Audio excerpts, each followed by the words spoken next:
Caesar! Human! Caesar love human more than ape. No.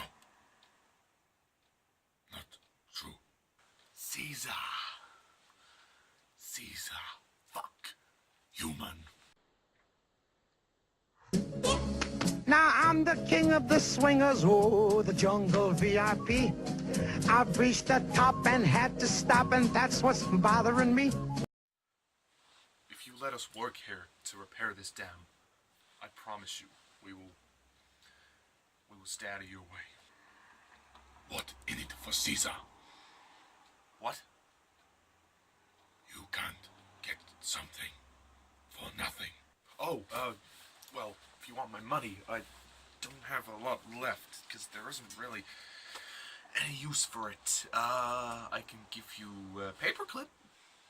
Caesar, don't bargain for free. Okay, what do you want? Do you want a cupcake? Do you want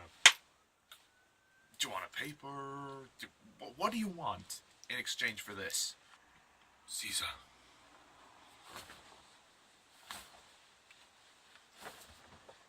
Fuck. Caesar. Want to fuck you. It seems that virus is more aggressive than I thought. Okay, Caesar, with all due respect, you're really not my type. Type, no matter. Caesar, fine human. Attractive. But, no, Caesar.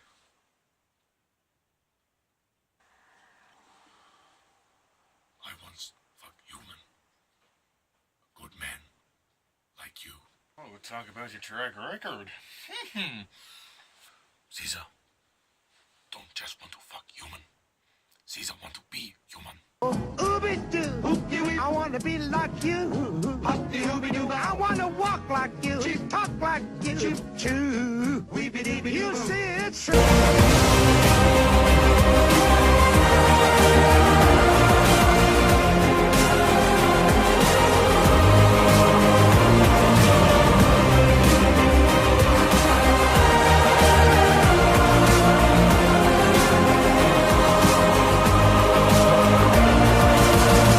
Hello, everyone, and welcome to my review of Dawn of the Planet of the Apes.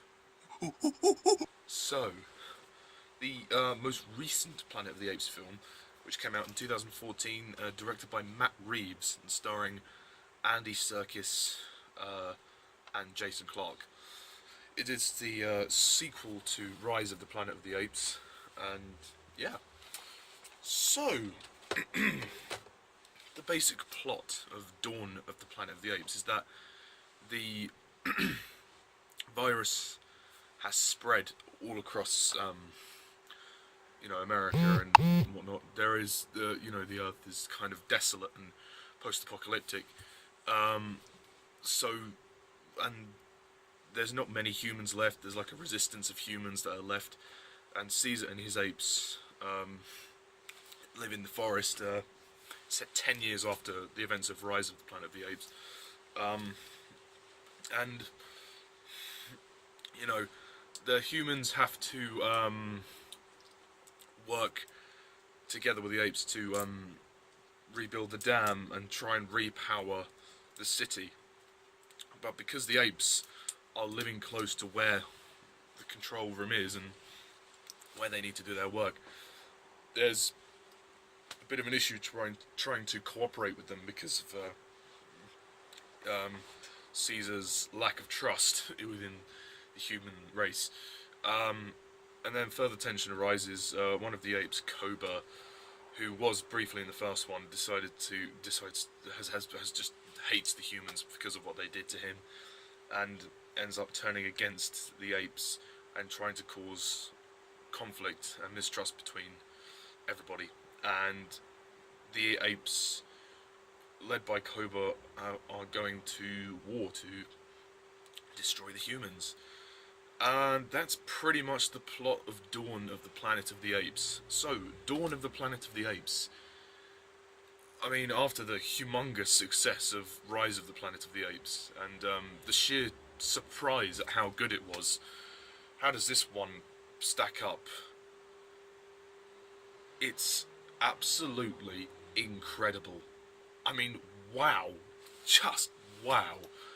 Dawn of the Planet of the Apes is one of the best sequels ever made. It is so good.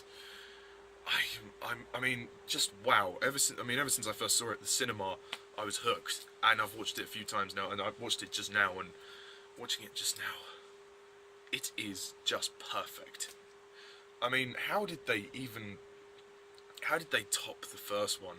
Literally, the first one was so good. I don't know how it could get much better than Rise, and it did. It really did. I mean, honestly, guys, it is really good. First of all, let's start where it starts. I think the visual effects and the cinematography are just outstanding. The motion capture here looks even better than in Rise of the Planet of the Apes, and it was great in Rise. But in Dawn, it's even better, and it looks so much more photorealistic. And I was able to kind of depict more clearly the emotions of the apes more clearly, and when they interact with the humans, it looks so real. It looks real, and you're invested with these characters because there are a few apes they focus on, like Caesar and Cobra and Caesar's son and a few others. Yeah, I mean, Andy Serkis, please give the man an Oscar. I mean, if he doesn't get it for War of the Planet of the Apes, I'll be very surprised. He's just brilliant. He's absolutely brilliant. He's mastered the character, and he's really researched into how, the mannerisms of the apes, and, he's studied them. You can clearly see with these two films that they've studied these apes, and they've studied these apes, and they've really done a lot of background research into how they've evolved. And obviously, with the first movie, they're quite intelligent. So you see that a lot more of the apes are talking now, not just Caesar. So it's nice to see the evolution of their race, how they've evolved in 10 years. I quite like the setting as well. Just it's a very post-apocalyptic kind of feel, and it feels very kind of eerie, almost like dark and desolate and empty. But that works in its favour. The first film was very different in the sense that it was more of the origins. It was developing, Caesar's backstory, showing Caesar growing up, and it was the start of the whole thing. This is an extended thing. This is an extension of that. It's a continuation. I mean, the story still hasn't finished because this film just ends on an open note. But you really feel that things have escalated here. What I think works really well is the direction by Matt Reeves. I mean, Rupert Wyatt did a superb job in the first movie. Matt Reeves does an absolutely stellar job here. His direction is brilliant. It is. His direction is absolutely brilliant. Because of this underlying kind of constant tension throughout the film, and that is what sells it for me, is that tension. Something's going to happen, something's going to kick off, there is a conflict brewing, and it's massive, and it escalates into this massive outburst, this war. It's just brilliant the way it's played out. I mean, essentially you have sort of three different sides. You have Caesar, of course, and his group of apes, with a few of the humans, like Malcolm and some of the others. You have Cobra, Caesar, who wants sort of everybody to sort of coexist quite harmoniously. Cobra, who wants to eradicate all the humans and his platoon. Then you have Dreyfus, played by Gary Oldman, and his group of humans who want to just wipe out the apes. So you have a three-way kind of conflict that's going on, all instigated by Cobra, who keeps turning this conflict all around. And the film deals with many different themes, such as loyalty, and I think that's the biggest theme. It deals with loyalty and trust, and it always turns around, and you never quite know how it's going to play out because events keep happening, and you know, certain characters react differently in different situations, and that was really exciting for me. That it's edge of your seat stuff. I mean, if you understand what I'm talking about, then great. You know, if you don't understand what I'm talking about, it will make sense if you watch the film. Oh my god, it's just so tense. That's what I love about it. It's so much more tense. I mean, Rise of the Planet of the Apes did have its intense moments, but you know, they took their time to kind of develop things. But I like that. I like that about it. This is much more. Well, it's darker and it's much more, you know, tense. It just is tense. I mean, especially that scene where Koba goes to the city and, you know, he pretends that he's playing with the humans, and then he gets the gun and shoots them, you know, and, you know, there's some really other great scenes as well. There's a really tense scene when, that prick of a guy, whatever his name is, he nearly, the little baby ape tries to go for his gun, and then he tries to attack them, and then Caesar, you know, it's the scene near the river, that's really good, as well as, the fight between Caesar and Koba, that's really intense as well, and all the action sequences, oh my goodness, the action sequences are just brilliant. So yeah, as I say, the action scenes are big and epic, much better than the first one. Even though the first one did have great action, this action is just brilliant.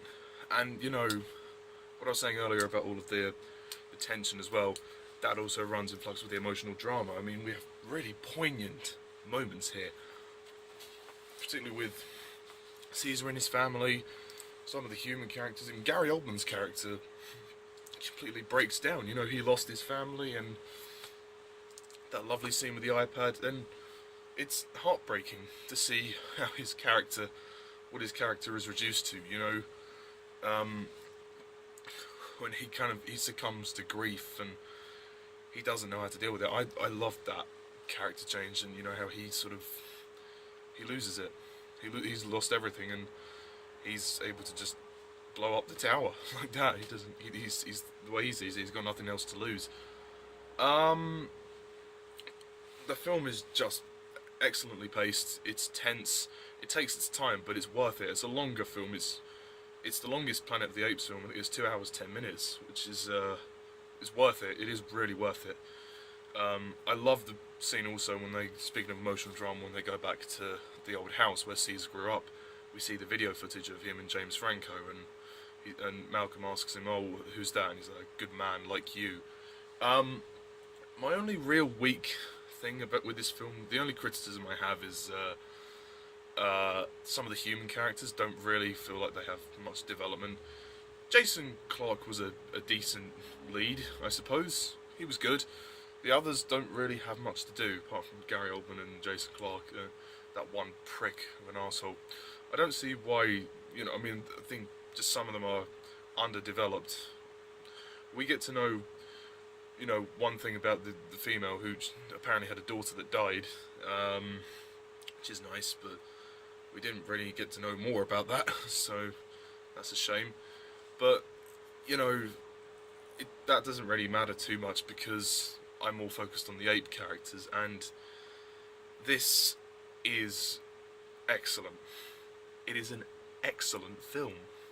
Truly one of the best, if not the best, Planet of the Apes film. And the end of the film as well, when Caesar lets Koba go, so to speak. He says, you know, ape don't kill ape. And Caesar lets him go, you are not ape, you know, and just brilliant. Excellent direction by Matt Reeves. The score is good. It's not an amazing score, but it fits well. Just this film is an absolute masterpiece, and it is truly excellent. So I am going to give Dawn of the Planet of the Apes an easy 10 out of 10.